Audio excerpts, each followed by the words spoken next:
owned this car once already? I remember seeing it in the backyard. This is a business coupe. You owned it, didn't you?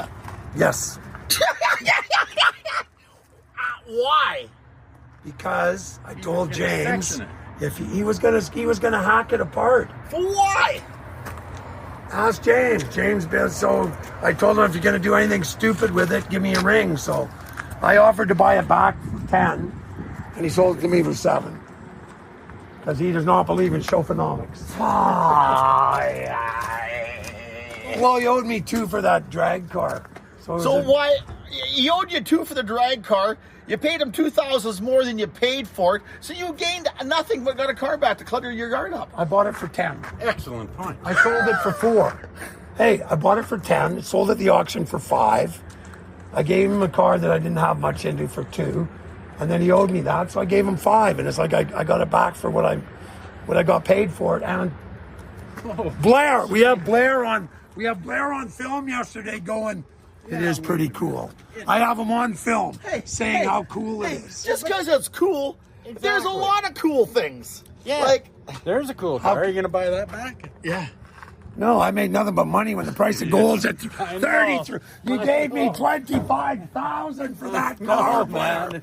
That was We're not rubbing it in. I tell you what. Yeah, but how cool is that, Dave? The car's actually On a in good scale shape. of 1 to 10? Well, I obviously remember it, so I think it's pretty cool. Yes. But I still wouldn't buy it back 3 times. We cut the roof off. How about a high? Yeah, you heard that? Did you hear that?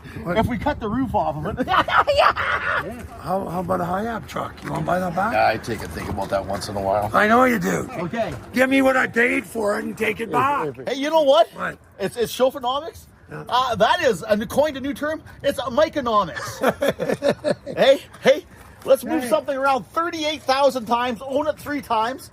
But the one thing I see that's kind of interesting, Mike, What? is you're finally starting to come out of the yard with your cars. Yes. Yes, you're finally starting to come out of it. I see you're driving a smaller car now, so you have a parking spot. Yes. Hey, let's go. By Tuesday, you'll be at the highway. Let's go for Supernomics. Hey, if everything goes good, I'm going to own a strip right to the highway. I can park a row all the way to the road. Was that right? Anyway, let's go to the soup way. Bye. Here's, no, take it nuts. Something with seat belts and a padded dash.